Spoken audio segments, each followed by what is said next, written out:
The morning my granddaughter found me sitting alone at the kitchen table, she said I looked like a man waiting for a verdict. Maybe she was right. I had been sitting there for 40 minutes, holding a mug of tea that had gone cold, staring at the frost on the window that looks out over the back field. The field my father cleared by hand. The field I had promised myself would never leave this family. My name is Gerald Whitmore. I am 63 years old. I live, or I used to live, in the way that word means something whole and unbroken, on a property outside of Orangeville, Ontario, that my father built, and my grandfather before him worked as a hired hand on before eventually buying it outright in 1947. 41 acres. A farmhouse that has had every board replaced at least twice over the decades but still sits on the original stone foundation. A barn that leans slightly to the west because my father never got around to fixing the post that settled after the wet spring of 1968, and I never got around to it either, and somehow that lean became part of the landscape. Part of what it meant to come home. I want to tell you about what happened to that home, and I want to tell you how I almost lost it, and I want to tell you about my daughter-in-law, Patricia, and what she did while my son was learning to breathe again. My son's name is Callum. He is 38 years old. He was a carpenter, good with his hands the way his grandfather was, the way I was never quite able to be. He built custom cabinetry for homes in the Caledon Hills, and sometimes as far as Collingwood. He had a small crew, a good reputation, and a wife he had brought home 7 years ago from a conference in Toronto where they had both ended up at the same table during a networking lunch neither of them had particularly wanted to attend. Patricia was polished in the way that made me initially admire her and later understand that the polish was its own kind of armor. She dressed well. She spoke carefully. She laughed at the right moments. She came from a family in Mississauga, professional people, and she had grown up in a house where the floors were always clean and the calendar on the wall was always full. She and Callum seemed genuinely happy in the early years. They bought a house in Shelburne, about 20 minutes from the farm. They had a daughter, my granddaughter Rosie, who is now 5, and has my mother's eyes and her father's stubbornness, and who I would do absolutely anything for. Then, 2.5 years ago, Callum fell. He was working on a renovation project, a 2-story addition on a property near Mono. The scaffold was older than it should have been, rented from a company that had deferred maintenance longer than was legal. A platform gave way. Callum fell approximately 4 meters onto a concrete pad. He broke 3 vertebrae, his left wrist, and 4 ribs. He punctured a lung. He spent 11 days in the ICU at Headwaters Healthcare Center and another 3 weeks in a step-down unit before he was stable enough to be transferred to a rehabilitation facility in Barrie. The spinal injury was incomplete, which the doctors explained to me was actually the better kind of terrible news. It meant some signals were still getting through. It meant there was a possibility, not a certainty, but a possibility, of partial or even meaningful recovery. But it also meant pain, constant, grinding, unpredictable pain that changed from day to day and made every hour of rehabilitation feel like a negotiation with his own nervous system. I moved into their house in Shelburne for the first 6 months. Patricia was working, or said she was working, and Rosie needed stability, and Callum needed someone to drive him to appointments in Barrie 3 days a week and to be there when the pain broke through the medication at 2 in the morning. I did not mind. I want to be clear about that. I did not mind any of it. Callum is my son, and there was nowhere else I was going to be. The farm I left in the care of my neighbor, a man named Doug Hartwell, who has farmed the acreage adjacent to mine for 25 years, and who I trust completely. Doug checked the fences, kept an eye on the house, fed the 2 horses. I still keep more out of sentiment than practicality. The property was sitting quiet. It was not going anywhere, or so I believed. I want to tell you about the evening everything shifted, because it did not shift dramatically. It shifted the way ice does on a river in early spring, when you are watching it and nothing seems to be moving, and then all at once there is a crack you felt more than heard, and you understand that something underneath has already changed. It was a Thursday evening. I had driven back from Barrie with Callum after a physio session that had gone well enough that he was in one of his quieter, more reflective moods rather than the exhausted, short-tempered ones. We had stopped at the Tim Hortons on Highway 10, which had become a kind of ritual, and I had a coffee, and he had a tea, and we sat in the parking lot for a few minutes the way men in our family have always communicated, which is to say, without using very many words at all. He said the physiotherapist thought his left leg was showing more consistent response. I said that was good. He said yeah. We drove home. Patricia was not there when we arrived. She had texted Callum to say she was having dinner with a colleague from her office, a marketing firm in Brampton where she had been working since before Callum's accident. Rosie was with Patricia's mother, who lived in a condo in Orangeville, and who Patricia had been relying on more and more for childcare as the months went on. I made Callum dinner, something simple, soup from a container and toast, and I sat with him while he ate, and then I helped him get settled for the night, and I drove back to the farm. It was late, past 10. The roads between Shelburne and Orangeville were empty and dark, and I had the radio off and the window cracked because October air at that hour has a quality I have always found clarifying. I was thinking about nothing in particular. I was thinking about the way Callum had looked at his leg during the session, with a focus that reminded me of how he used to study a piece of wood grain before deciding where to make the first cut. Precise, deliberate, hopeful without letting himself be reckless about it. I was not thinking about the property. I was not thinking about Patricia. I was not thinking about anything except my son and the road and the particular smell of autumn in Gray County at 10:15 at night. When I got home, the light in the kitchen was on. I always leave the light above the sink on when I go out. It is a habit from living alone these past 9 years since my wife Margaret passed, God rest her. But the light in the kitchen window looked different somehow, brighter. I stood in the driveway for a moment with my keys in my hand, and I thought, probably nothing. Probably a bulb I had changed without remembering that it had a higher wattage. I went inside. There was a folder on the kitchen table. Not my folder. I have lived in this house for 31 years, and I know every piece of paper in it, and this folder was not mine. It was the kind of folder with the little metal brad through the middle, the kind you use for documents you want to keep organized. It was sitting in the center of the table at a slight angle, as though someone had set it down in a hurry. I stood there in my coat and looked at it for a moment before I opened it. Inside were what appeared to be property assessment documents. My property. My 41 acres. My farmhouse. My leaning barn. But the documents had been altered. I could see it immediately, not because I am a lawyer or a surveyor, but because I know this property's legal description the way I know my own phone number. I have signed documents relating to this land a dozen times over the years. The parcel identifier at the top of the page was correct. The address was correct. The acreage was correct. But the ownership fields had been changed. They listed the primary owner not as Gerald Raymond Whitmore but as Patricia Denise Holloway Bryce, which was Patricia's name before she married my son. There were several other documents in the folder, a draft transfer of title, what appeared to be a power of attorney form, unsigned, with my name typed into the grantor field. Some correspondence I did not immediately understand between what looked like a private real estate holding company and a law firm in Mississauga I had never heard of. I sat down in the kitchen chair. I set the folder on the table in front of me. I am 63 years old, and I have had 2 moments in my life where the world seemed to tilt sideways and require me to grab something to keep from falling. The first was when Margaret's doctor called me at the shop to tell me the scan results were not what we had hoped. The second was this moment. Sitting at my kitchen table in my coat, at 10:30 on an October night, holding documents that told me my daughter-in-law had been planning to steal my family's property. I did not call Patricia. I did not call Callum. I did not call the police. I put the folder back exactly as I had found it, at the same slight angle, and I left the kitchen light on, and I went to the living room and I sat in the dark for a very long time. I want to explain something about why I did not act immediately.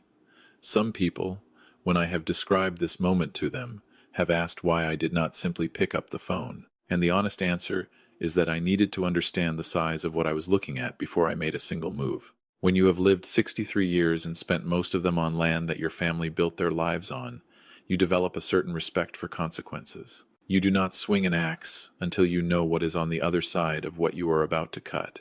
I also want to be honest about something harder. I sat in that dark living room, and I thought about Callum. About his incomplete spinal injury, and his left leg, and his 2 in the morning pain, and his physiotherapist in Barrie. I thought about Rosie with my mother's eyes, and I thought, if I am wrong about what I am seeing, if there is some explanation I do not understand, if I come in swinging and I am wrong, I will damage something that cannot be repaired. A family that is already fragile. A son who is using every resource he has just to get through each day. So I waited. And while I waited, I learned. I have a friend from my years working property maintenance for the county, a man named Vernon Ashby, who retired 3 years before I did, and who spent a portion of his retirement becoming what he calls a hobbyist in home security because, as he put it, his wife got tired of him having nothing to do and a man needs a project. Vernon had helped me set up a basic camera system at the farm 2 summers ago after there had been some equipment theft in the area. 2 cameras on the exterior, one covering the driveway and one covering the barn entrance. I had never had occasion to look at the footage seriously. The morning after I found the folder, I called Vernon and asked him to come over and help me pull the recordings from the past 6 weeks. I told him I thought someone might have been on the property without my permission. I did not tell him what I had found on the table. Vernon is a good man, but he has a wife who talks, and I was not ready for this to be a conversation in the community yet. What we found on those recordings changed the shape of everything. Patricia had been to the farm 7 times in the 6 weeks prior. 7 times when I was in Barry with Callum, or at Callum's house in Shelburne overnight, or otherwise away. She had come with a man I did not recognize, a different man on 2 of the visits, both of whom dressed in the particular way of people who spend their days in offices and visit properties for professional rather than personal reasons. They had walked the perimeter. They had photographed the house, the barn, the outbuildings, the fence rows. On one visit, Patricia had gone inside. I could see in the footage that she had a key. I had given her a spare key 3 years ago, so she could water the plants when Margaret and I had planned a trip we ended up not taking because Margaret got sick. I had forgotten she had it. On the most recent visit, 6 days before I found the folder, Patricia and one of the men had been in the house for nearly 2 hours. I sat with Vernon in my kitchen, and we watched the footage, and I told him, then, what I had found on the table. Vernon is 71 years old and has seen a great many things, and he looked at the screen, and then he looked at me, and he said, "Gerald, you need a lawyer before you need anything else." I told him I already knew that. What I needed from him was confirmation that the footage was time-stamped and admissible, and he told me he was fairly certain it was, but that my lawyer would want to verify the technical details. I called a lawyer in Orangeville the next morning. Her name is Sandra Kwan LeBlanc, and she has handled property matters in this area for 20 years, and she came very highly recommended by Doug Hartwell, who had used her when he had his own boundary dispute resolved 4 years ago. I went to her office and I brought the folder, which I had carefully photographed before replacing it on the table, and I brought a USB drive with 6 weeks of camera footage, and I sat across from her desk and I told her everything. Sandra Kwan LeBlanc is the kind of person who does not perform her reactions. She listened to everything I said and looked at everything I showed her, and then she was quiet for a moment, in the way that good professionals are quiet when they are organizing rather than stalling. Then she said that what I was describing appeared to be an attempted fraudulent transfer of property, which was a serious matter, and that the unsigned power of attorney form in particular suggested that Patricia had intended to forge my signature at some point in this process. She said she wanted to contact the Law Society regarding the Mississauga firm whose name appeared on the correspondence, and that in the meantime I should not confront Patricia, should not change the locks, should not move the folder, and should not tell Callum anything yet. That last instruction was the hardest. For 6 more weeks I drove Callum to Barry and sat with him at the Tim Hortons and helped him with dinner and watched Rosie when Patricia needed someone to take her. And I knew what I knew, and I said nothing. I want you to understand what that cost. I want you to understand that my son was lying in that rehabilitation facility in Barry, fighting for every degree of function in his legs, and his wife was in Shelburne and Orangeville and Mississauga trying to pull the ground out from under our family. And I had to sit across from Callum over soup and toast and talk about his physiotherapy progress and not say a single word. I did it because Sandra told me to, and because I understood that doing it prematurely would compromise what she was building. And what she was building was substantial.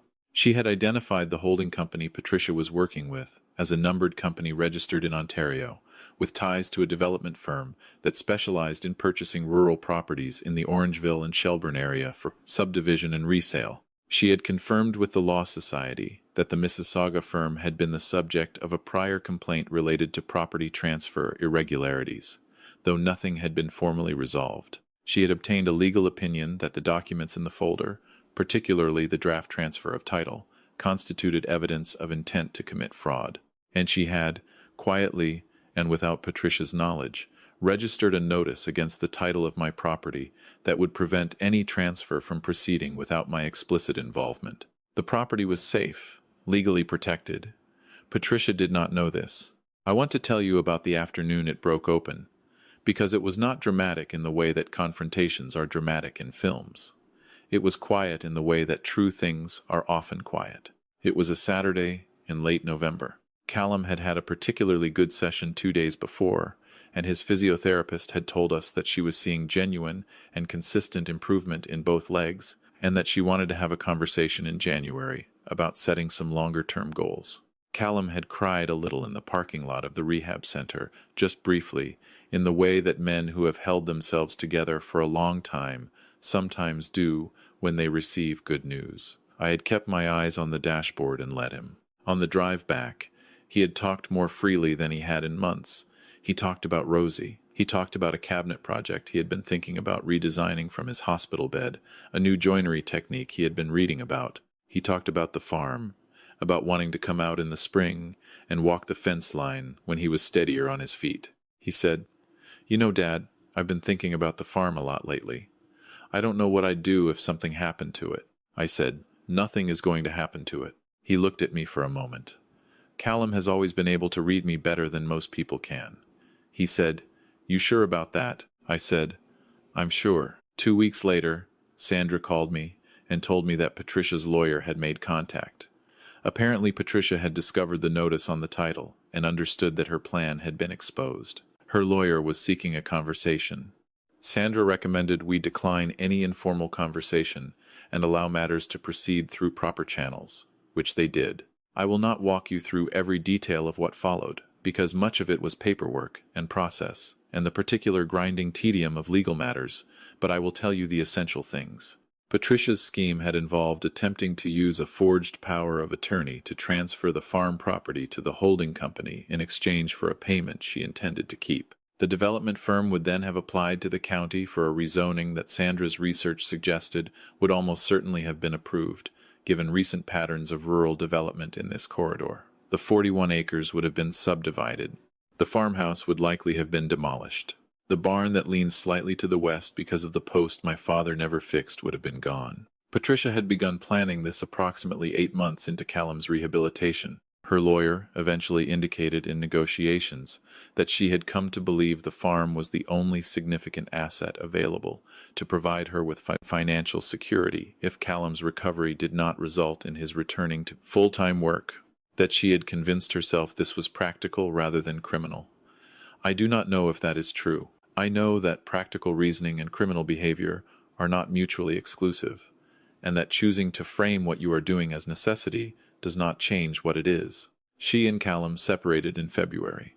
He filed. He told me, when he called to tell me it was official, that he had known for some time that something was wrong, that he had felt it in the way you feel weather coming before there is any visible sign of it, that he had not wanted to add it to what he was already carrying. I told him I understood.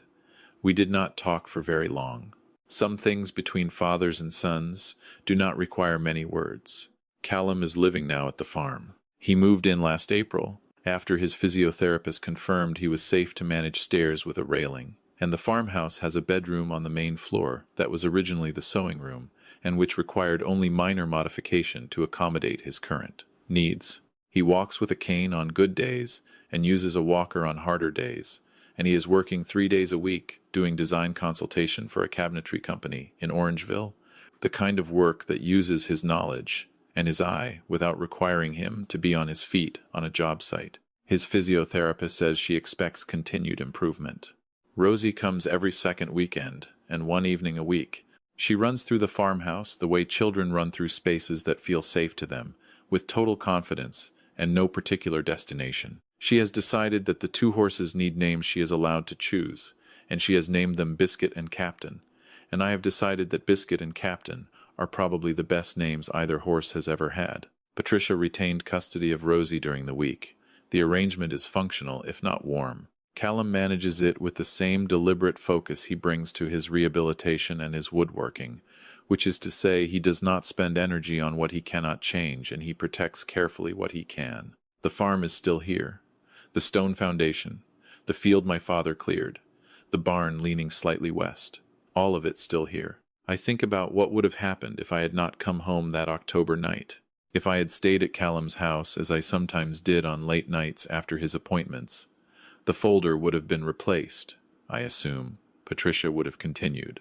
The forged signature would have been arranged through whatever mechanism she and her associates had planned. I might not have known until the transfer was registered, and by then the legal complexity would have been significantly greater, though Sandra tells me it still would have been challengeable. Perhaps, perhaps not. Sandra is careful with her certainties. What I know is this: vigilance is not paranoia. Paying attention to your own life, to the details that seem small, is not small. The folder was on my table, at a slight angle, because someone had set it down in a hurry and had not been careful enough.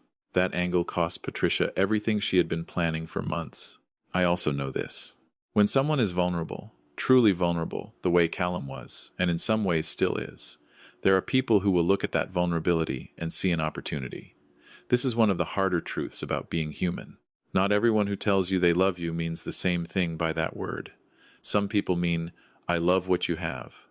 Some people mean, I love you as long as you remain useful. Some people mean nothing by it at all. Callum was not useful to Patricia in the way she had expected him to be. He could not work a full job site. The workers' compensation case dragged through a process that was slower and more contested than she had apparently anticipated. The financial pressure was real. I do not minimize that. But the distance between financial pressure and fraud is a distance that every person chooses whether or not to cross, and Patricia chose to cross it, and that choice was hers alone. For those of you who have watched someone you love fight their way back from an injury, from an illness, from anything that takes from a person the basic physical confidence of being able to move through the world under their own power, I want to say, do not forget yourself in that fight. I do not mean be selfish. I mean stay awake, stay present in your own life. The people who love you need you, not just as a caregiver, but as a person who is still here, still paying attention, still capable of being surprised by a folder at a wrong angle on a kitchen table. I also want to say, because I think it matters, that I do not carry what happened with bitterness. I have reached the age where I understand that bitterness is a coat you put on for warmth and then cannot take off, and I have enough to carry already without that. What I carry instead is something closer to clarity, about what this land means, about what my son means, about what it costs to look away from your own life and what it saves you to stay present in it. The tea on my kitchen table gets cold sometimes because I am sitting and thinking and not drinking it. That is fine. The mornings here have a quality I have never found anywhere else. The frost on the back field, the leaning barn, the particular silence of 41 acres at 6 in the morning when the horses are still and the day has not yet started and everything that is yours is still there, still standing, still holding. That is enough. That is, in the end, more than enough. If this story has stayed with you, I hope it is because it has reminded you of something you already knew, that the people who need us most deserve our full presence, not just our labor. That love without attention is not protection, that the things worth protecting are often quieter than we expect, sitting at a slight angle on a kitchen table at 10:30, waiting to be seen. Take care of what is yours. Stay awake inside your own life. And if you ever find yourself sitting in a dark room trying to understand the size of something that has gone wrong, remember that understanding before acting is not weakness. It is the beginning of doing it right.